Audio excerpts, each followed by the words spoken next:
तो पी गए, पैदा होते ही मरने की आस थी, आप लोगों को देखा तो जी गए। मुझे बिल्कुल आश्चर्य नहीं हो रहा है कि पत्रकार धरना दे रहा है, पत्रकार सड़क पर है। मेरे हिसाब से पत्रकार की वास्तविक जगह यही है। और जब पत्रकार सुविधा भोगी होने लगता है, पत्रकार वातानुकूलित कमरे में बैठने की कोशिश करने लगता है, पत्रकार जब नेताओं की चाटुकारिता करने लगता है, तब इस तरीके की दिक्कतें पैदा होती हैं। मैं एक बात जानता हूं कि पत्रकार जो है वो पीड़ा का स्वर है, परेशानी का स्वर है, वेदना का स्वर है, तकलीफों का स्वर है। इस देश दुनिया में जब किसी को भी तकलीफ होती है और जब उसकी तकलीफ का समाधान कहीं से नहीं होता तो वह सबसे पहले पत्रकार को पूछता है और पत्रकार ही उसकी आवाज को बुलंद करता है। और जब पत्रकार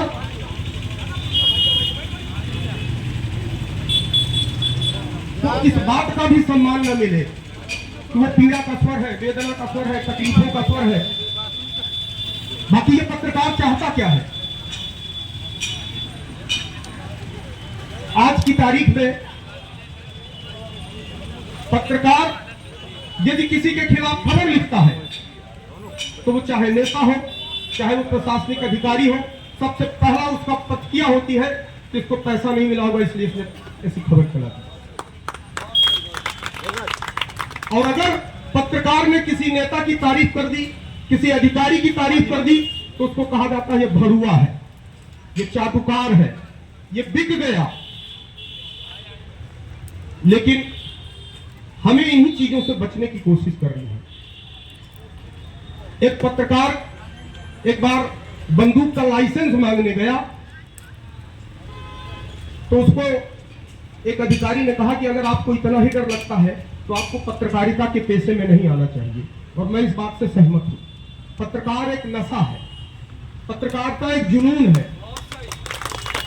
यहां जितने लोग भी बैठे हैं, अगर पत्रकारिता की इनकम से या पत्रकारिता की वेतन से अपना घर चलाना चाहे तो मुझे लगता है घर चलाना तो बहुत दूर की बात है, अपने बच्चों को टाफी और सही मायनों में दूध नहीं पिला पाएंगे। और मैं ये जानता हूं, मेरा इस पत्रकारिता में 35 वर्ष का अनुभव है, लेकिन ये जो पीड़ा आपको भोगनी पड़ रही है उसके लिए बहुत कुछ जिम्मेदार हम भी हैं। उसके लिए हम भी बहुत जिम्मेदार हैं। क्यों? कि हमें ये लगता है कि जब हम पत्रकार हो गए तो हम माइक लेकर के कलेक्टर के आगे चोंगा लगा देते हैं, नेताजी के आगे चोंगा लगा देते हैं कि 2 लाइन आप बोल दीजिए। अरे क्यों लगा देते हैं? आप अपने ऑफिस में बैठिए, आप अपनी जगह पे बैठिए, आप अपनी कलम बुलंद करिए, आप अपनी बात दिलेरी से लिखिए।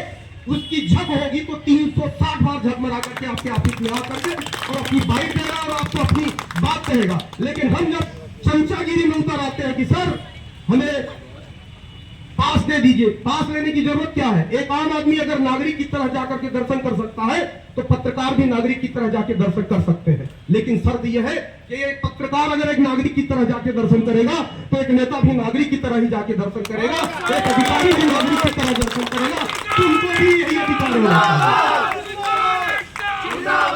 हम अपना अधिकार मांगते नहीं किसी से भीख मांगते। लेकिन कहीं न कहीं कमजोरी हम में है। और ऐसा नहीं है कि हमारी प्रजाति में विभीषण नहीं है। हो सकता है यहाँ भी कुछ विभीषण बैठे हो, जो हम बोल रहे हैं उसकी रिकॉर्डिंग भी कर रहे होंगे। हो सकता है टेलीफोन पे भी बताएं कि एक आया था केशव तिवारी, दुबला पतला, देखने में तो मरियल टाइप से था, लेकिन बात तो कुछ ऐसी कर रहा था कि जो, लेकिन मैं ये जानता हूं कि बहुत बड़े शरीर से और बहुत बड़े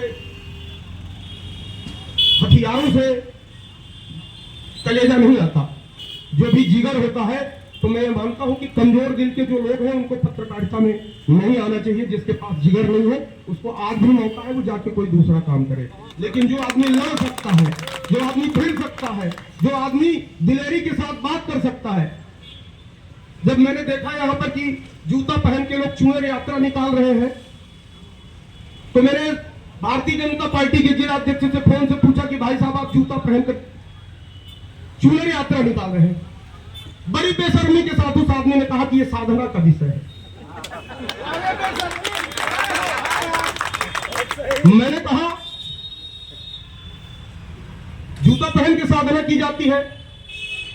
उन्होंने कहा नहीं सर ये साधना का विषय है। तो हमने घर में भी आप इसी तरीके से करते हैं साधना, घर में भी आप पूजा जूता पहन के करते हैं, घर में इसी तरीके से साधना करते हैं। कहीं नहीं, पत्रकारों से तो कोई जीत नहीं सकता। मैंने कहा यहाँ जीतने की कोई बात ही नहीं है। अगर आपसे गलती हुई है तो सहजता के साथ आप उसको स्वीकार करिए। फिर उन्होंने कहा कि हमने तो आपसे पहले ही कहा है कि ये साधना का विषय है। कुछ लोग जबलपुर से मैहर तक आते हैं, नंगे पांव आते हैं। अरे भाई, तो अगर आपके अंदर साधना का दम नहीं है तो आप चूनर मत पकड़ो ना। जूता पहन के चूनर पकड़ने की जरूरत क्या है? किसी डॉक्टर ने नहीं कहा कि आप पूजा करो तो आपकी तबीयत ठीक रहेगी। ये श्रद्धा का विषय है, ये संस्कार का विषय है। ये भारतीय जनता पार्टी के लोग संस्कार, संस्कृति, सभ्यता, सनातन, पता नहीं क्या क्या बात करते हैं। इस तरीके से सनातन धर्म का पालन ऐसे किया जाता है और मुझे तो खुशी होती है। और मैं आपको एक चीज बात बता दूं कि आप लोग जो कर रहे हैं करिए, जब तक लगे। कोई जरूरी नहीं है कि आप आमरण अनशन करिए। आज की तारीख में सोशल मीडिया का दौर है, लिखिए अपने उसमें लगा करके कि नकारा है कलेक्टर, निकम्मा है कलेक्टर।